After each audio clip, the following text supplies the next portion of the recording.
What's up and welcome back. I'm John Stark, MacMovieGuy.com, your favorite blind film critic, and today I'm reviewing Shadow Force.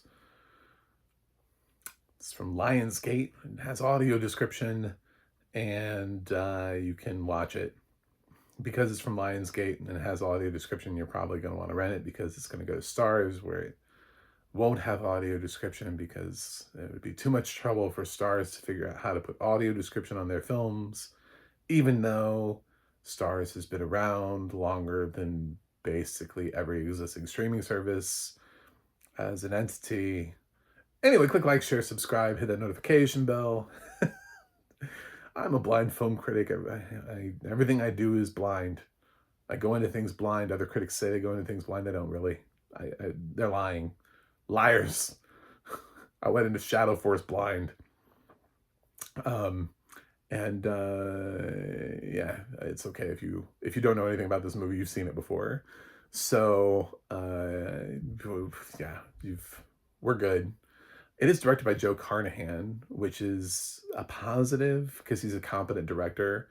He's done some things in the past. Although some directors, I say that, and then it's like I see some of the work they're doing and it is incompetent. Like Rennie Harlan has competently made movies, but it's really hard to look at The Strangers Chapter 1 and go, this film was made better because it was directed by Rennie Harlan. Like, I think Shadow Force, though, was made better because it was directed by Joe Carnahan and not some of the other actors. This is the guy that directed Smokin Aces, so he sort of understands how to do an action comedy ensemble, which Shadow Force is brushing lightly. We've got Omar Sy, Kerry Washington, Mark Strong, DaVine Joy Randolph, Method Man, sort of as the core cast.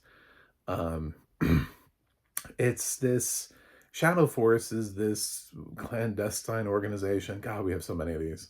We have so many of these films. This film like Shadow Force make me think I should just write films and then just lean into it and just write basic concepts that have already been done before. I'll do this random clandestine organization that all of a sudden needs to wipe out all of the people who have ever worked for it. And then like the 355, like don't we just keep getting this every couple of years? And it's just like, well, we're back. Shadow Force. Um, so Omar Sy has a kid at the beginning of the movie, and they're living this normal life, and he's really poor. He's so poor at the beginning of the film that his bank charges him service fees for interactions, which is so weird. His bank charges him like $2 for customer interactions, something like that, and he can't afford to pay it. I'm like, what are we trying to say here? What's really cool that they use about Omar Sy is that he's a French actor, and so he slips in and out of English and French, and they actually use it quite a bit in the film, which I thought was a nice use of Omar Sy. Instead of just forcing him to do an English language performance, he gets to kind of balance both in the audio description, gets to catch that, which is cool. But yeah, so Kerry Washington, it turns out, is his ex, and they were together and they created a kid who's obsessed with Lionel Richie. And Omar Sy has been trying to protect him and the kid their whole lives. And a bank robbery gone wrong goes viral, and Omar Sy, because Omar Sy like saves the day because his kid is in trouble. And suddenly his face is all over the news, and now everybody knows about the kid, and all the people who have been trying to wipe out Shadow Force know they exist. They know where they are, they know where to find them, and they're on the case. And Mark Strong, who plays sort of like the evil head of everything, he ends up putting a bounty. It's kind of an absurd bounty too. I think it was like 100 million. I was like, God, is that how much disposable income do you have, sir? Like, do your assassins not just work for like 1 million anymore, or like 5? Like he was like, I'm gonna raise it. I was like, if they don't get caught. Anyway, so it pulls Kerry Washington back into the fold, who has been sort of hiding separately on her own, trying to do what she can on the peripheral of her son's life to keep him safe. And there's a bit of contention between mommy and daddy. Mommy and daddy are fighting again because they didn't get offered Mr. and Mrs. Smith, so they decided that they were going to make that movie and call it Shadow Force. So that's who this movie is. It's also Mr. and Mrs. Smith. Because ultimately they met in the organization and now they have to destroy the thing. Like, the organization doesn't like the fact that they're together, which is kind of the thought of Mr. and Mrs. Smith with Brad Pitt and Angelina Jolie.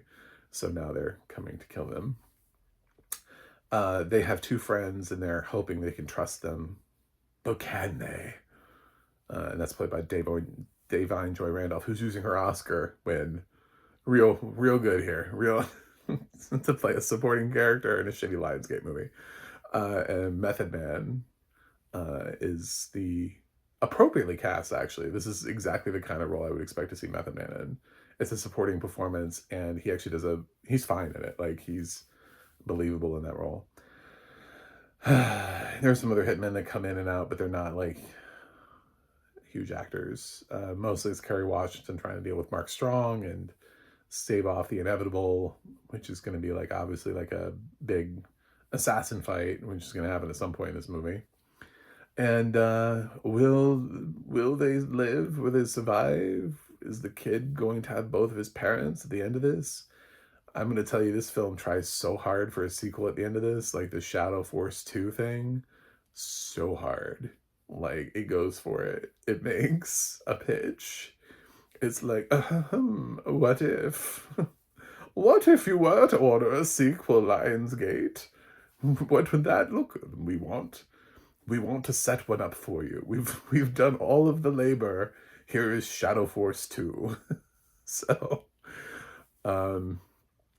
yeah, it definitely overplays its hand because this movie didn't do a lot at the box office, and I don't think it's going to get a sequel. But to be fair, I saw like Until Dawn recently too, and I think that movie did the same thing where it was like, oh, might we get a sequel? We'd like to, so we're going to set one up and challenge you to not order one. Nobody's ever content with just making like a great movie and then letting the audience decide that a sequel should be made. Like John Wick. I know we say John Wick a lot nowadays, but the movie doesn't end with the demand for a sequel. It works in and of itself. It just does. Taken just works in and of itself. These movies that end up getting sequels and launching franchises, they worked because somebody just directed a good movie. They weren't like, ooh, let me think 5 steps ahead. And what's part 2, 3, 4, and 5 look like for me? How am I going to avatar this franchise? So, this is okay. I don't have too many thoughts about it because it's kind of just mediocre. It is exactly what you think it's going to be. It works out how I thought it was going to work out. There's nothing really interesting or exciting about it. The fight scenes are just kind of okay. I've seen that before. But because of that, there's something to be said about being formulaic. And I know critics feel like different ways about things. I'm like, oh, this was just, it's abomination. Oh, it's beneath me. Oh, if you've done this. I think there's almost like a paint by numbers thing to it, where it's like, if you color within the lines, yeah, I mean, it's not Picasso, but if it's competently colored within the lines, that was kind of what the job was.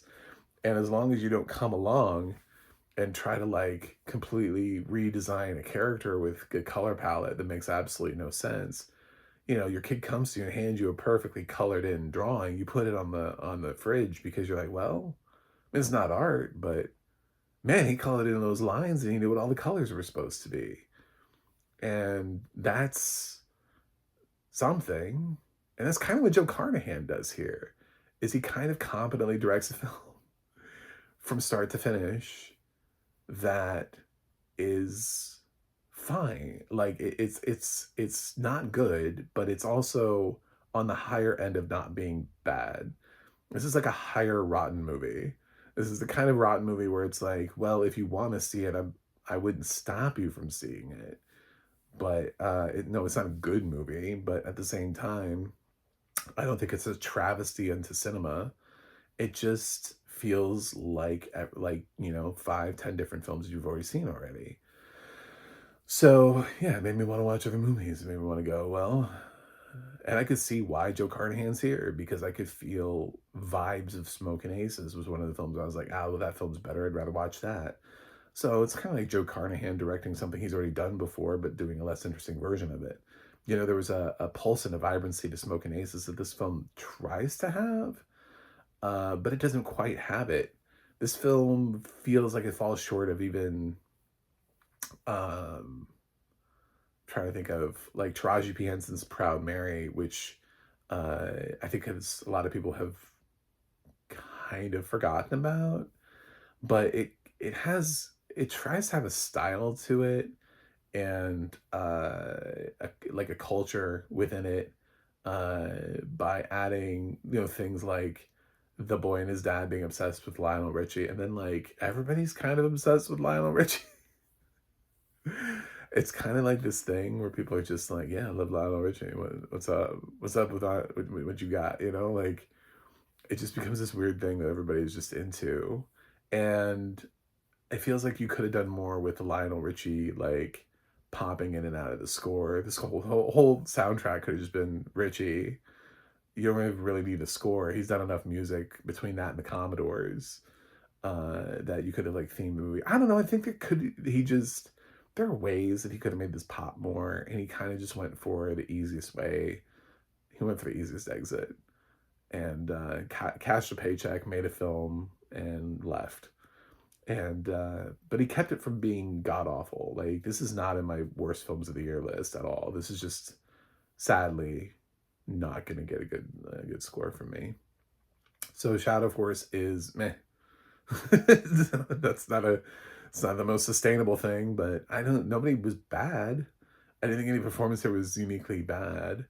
I don't quite buy Kerry Washington as a badass assassin spy, but then again, I don't really buy anybody in this cast except maybe Omar Sy in the roles that they were cast in. Like if I was taking this film like seriously, like super seriously, I think Omar Sy is maybe the only person who works fully in his role. Method Man and DaVine Joy Randolph work in the way that their roles are written, but they wouldn't work in a serious version of this movie. They work as sort of like comedic side character relief, you know, who might be able to also handle themselves a little bit in some action sequences. But yeah, I didn't really ever feel that from Carrie. I would say probably, oddly enough, she's the weakest link. I love her. We're doing a lot of revivals. Maybe she'll go back to Scandal. That would be amazing. I miss Scandal. But I don't got much for Shadow Force here. The audio description was fine. It's a new narrator. I didn't really recognize the voice. Sorry, I don't remember your name. I apologize. But yeah, it's a soft no for me, not a hard no. I'm gonna give Shadow Force a C minus. Thanks for watching. Thanks for subscribing. I'll see you guys on the other side.